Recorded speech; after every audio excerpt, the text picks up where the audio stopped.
Hello మా welcome back to my channel. ఈ video అయితే కనుక ఓటింగ్ అనాలిసిస్ గురించి మీకు డీటెయిల్గా చెప్తాను మామ. దివ్య అయితే కనుక ఓటింగ్ అనాలిసిస్ లేదు, ఆవిడైతే కనుక ఈ వీక్ ఎవిక్టెడ్ అయిపోయారనమాట. ఈరోజు అయితే కనుక సో దివ్య వెళ్ళిపోయిన తర్వాత లాస్ట్లో ఎవరు ఉంటారు యాజ్ పర్ డే 1 నుంచి అనాలిసిస్ చేసుకొని నేనైతే కనుక ఈ ఓటింగ్ అనాలిసిస్ చెప్తాను. టాప్లో ఎవరు ఉంటారు, లాస్ట్లో ఎవరు ఉంటారు, ఈ వీక్ ఎక్స్పెక్టేషన్ ఓటింగ్ అనాలిసిస్ ఎలా ఉండబోతుంది ఏంటని చెప్పి నేనైతే డీటెయిల్గా మీకు చెప్తాను మామ. అండ్ చూసే ప్రతి ఒక్కళ్ళు ఖచ్చితంగా మన ఛానల్ అయితే కనుక సబ్స్క్రైబ్ చేయండి. చేయకపోతే కనుక లైక్ మాత్రం మస్ట్ అండ్ షుడ్గా చేయండి. ఎందుకంటే కనుక లైక్ వెరీ వెరీ ఇంపార్టెంట్. మన బాడీకి హార్ట్ అయితే ఎలా ఇంపార్టెంటో అలాగే యూట్యూబ్ ఛానల్కి లైక్ అండ్ సబ్స్క్రైబ్ అనేది వెరీ వెరీ ఇంపార్టెంట్. సబ్స్క్రైబ్ అనేది బ్రెయిన్ లాంటిది, లైక్ అనేది హార్ట్ లాంటిది. అందుకని ఖచ్చితంగా లైక్ అండ్ సబ్స్క్రైబ్ చేసుకోండి మామ. అండ్ లేట్ చేయకుండా మనం అయితే వీడియోలోకి వెళ్ళిపోదాం.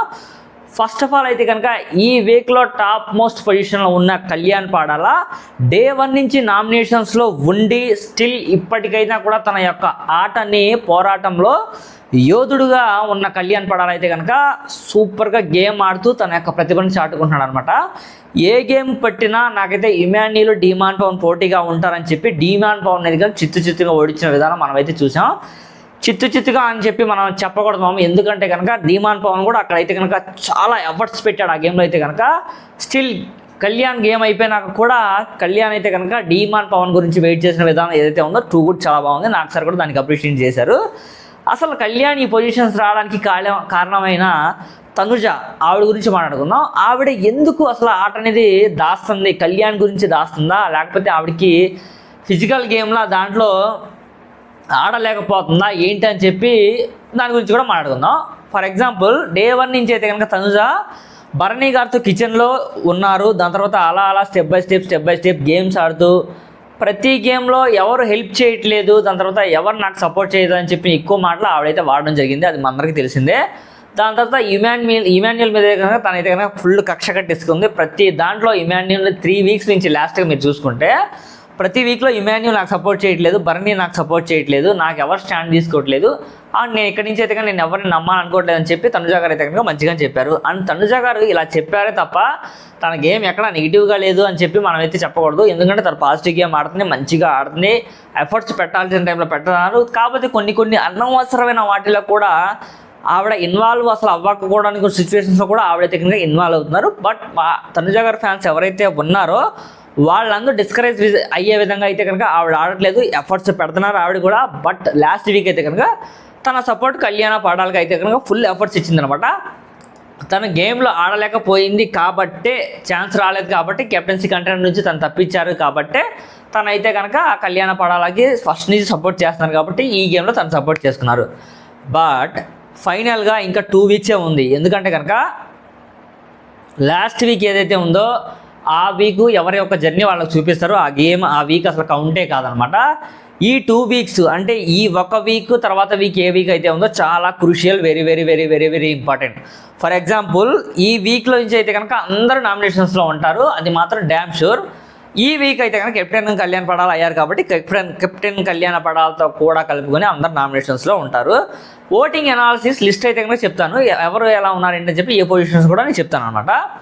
సో ఓటింగ్ అనాలిసిస్లో వచ్చేసి మెయిన్గా కళ్యాణ్, దాని తర్వాత తనుజ, ఇమాన్యుయల్ ఇక్కడ వరకు బాగానే ఉన్నారు. దీని తర్వాత నుంచి టాప్ 3 అయితే వీళ్ళు పక్కా డ్యామ్ షూర్, నో డౌట్. అందులో ఎట్టడం మీకేమైనా డౌట్ ఉంటే కనుక కామెంట్ రూపంలో తెలియజేయండి. ప్రతి దానికి నేనైతే క్లియర్ కట్గా ఎక్స్ప్లెనేషన్ ఇస్తాను మావా.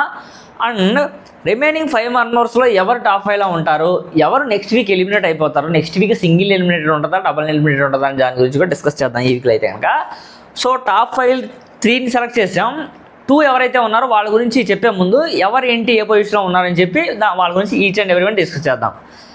రీతు చౌదరి ఓన్ గేమ్ లేదు, వాళ్ళ సపోర్ట్ వీళ్ళ సపోర్ట్ తీసుకుంటారు తప్ప ఓన్ గేమ్ లేదు. ఏదైనా పాయింట్ వస్తే ఎవరిని ఎలా మాట్లాడుకోవాలి, ఎవరిని ఎలా వాడుకోవాలి, ఎవరిని ఎలా ఇది చేసి వాళ్ళ మీద కక్ష సాధింపులు చర్య చేయాలని చెప్పి రీతు చౌదరి దగ్గర మనం చూసి నేర్చుకోవాలి. డ్యామ్ షూర్ అదైతే కనుక గేమ్ అయితే లేదు, 0 పర్ఫార్మెన్స్ పక్కా.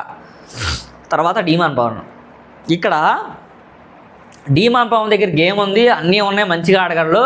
తనైతే కనుక ఖచ్చితంగా టాప్ 5లో ఉండగలడు మామ. దేనికి నేను టాప్ 5లో ఉండగలను చెప్తున్నా అంటే కనుక తను టాప్ 3లో ఉన్న ఇమాన్యుయల్ అండ్ కళ్యాణ్ని కూడా గడగడలాడితే సత్తాగా ఉన్నాడు. అందుకని ఖచ్చితంగా టాప్ 5లో ఉంటాడు. That is fix, that is sure, fix. Bharani ఫిజికల్గా అంత ఫిట్ లేదు, ఆల్రెడీ ఎలిమినేట్ అయిపోయి రీఎంట్రీ ఇచ్చారనమాట. సో ఖచ్చితంగా ఈయనైతే కనుక టాప్ 5లో ఉండడానికి అర్హుడు కాడు. ఎందుకంటే కనుక ఆల్రెడీ ఎలిమినేటెడ్ అయ్యి రీఎంట్రీ ఇచ్చాడు కాబట్టి. దివ్య నిఖిత ఆల్రెడీ వెళ్ళిపోయింది. ఇంకా ఏదైతే ఆ ఫ్యామిలీ ట్రయాంగిల్లో తనుజ, దివ్య నిఖిత, సంజన దాని మ్యాటర్ ఏదైతే నడుస్తుందో, దివ్య ఎలిమినేటెడ్ అయిపోయింది కాబట్టి బర్నీ గారిని అయితే కనుక మ్యాక్సిమం నెక్స్ట్ వీక్ అయితే కనుక ఎవిక్టెడ్ చేసేయడానికి ఛాన్సెస్ ఉన్నాయి. బర్నీ ఉండడు, తనుజ, రీతు చౌదరి ఉండదు. సుమన్ అన్న అసలు ఆట లేదు, గేమ్ లేదు, ఏం లేదు, గేమ్ ఏం ఆడట్లేదు అసలు. ఏం ఫ్యామిలీ వీక్ అయిన తర్వాత 0 పర్ఫార్మెన్స్, నిల్ పర్ఫార్మెన్స్ అనమాట. అసలు తను ఖచ్చితంగా దివ్య బదులు సుమన్ అన్న ఎలిమినేట్ అయిపోయినా బాగుండని చెప్పి నేనైతే అనుకున్నాను. పక్కా డ్యామ్ షూర్ అదొకటి. దాని తర్వాత సంజన గారి దగ్గర అయితే కనుక గేమ్ ప్లాన్ బాగానే ఉంది మామ. అల్టిమేట్గా తన అయితే కనుక గేమ్ పరంగా బాగానే ఆడుతుంది. బట్ రీతు చౌదరి అన్న మాటలు ఏదైతే ఉన్నాయో దాని పరంగా ఆలోచిస్తే ఆవిడకైతే నెగిటివ్ ఉంది. అక్కడ పరంగా బాగానే ఉంది. For example Demon Pavan top 5లో ఉంటాడు కదా. సో డీమాన్ పవన్ టాప్ 4లో ఉంటే రీతు చౌదరి ఉంటేనే కిక్ ఉంటుందేమో అని చెప్పి జనాలు ఆలోచించి రీతు చౌదరికి డీమాన్ పవన్కి సపోర్ట్ చేస్తే మనం ఏం చేయలేము. ఇక్కడ ఏంటంటే కనుక తనుజ, కళ్యాణ్ ఒక పేర్, రీతు చౌదరి, దాని తర్వాత డీమాన్ ఒక పేర్, మధ్యలో మన ఇమాన్యుల్, వీళ్ళు టాప్ 5లో ఉంటారని చెప్పి నేనైతే ఎక్స్పెక్ట్ చేస్తున్నాను. ఇంకా బర్నీ గారు, సంజన గారు, సుమన్ అన్న వీళ్ళనైతే కనుక step by step next week, ఈ వీక్ అయితే ఒకళ్ళు ఎవిక్టెడ్ అయిపోతారు, ఆ తర్వాత నెక్స్ట్ వీక్ అయితే కనుక ఒకళ్ళు ఎవిక్టెడ్ అయిపోతారు. పక్కా డ్యామ్ షూర్, అది మాత్రం క్లియర్ కట్గా చెప్తున్నాను మామ. నెక్స్ట్ వీక్ అయితే కనుక డేంజర్ జోన్లో ఉండేదైతే కనుక వీళ్ళే. ఎవరంటే కనుక వాళ్ళైతే కనుక. అండ్ ఇక్కడ మెయిన్గా ఇంకో విషయం చెప్పాను నేను, సంజన గారికి టాప్ 5లో ఉండడానికి ఛాన్సెస్ ఉన్నాయా లేదని చెప్పి నేను తమిళంలో పెట్టాను కదా. అది మీరు కామెంట్ రూపంలో పెట్టడానికి పెట్టాను మామ.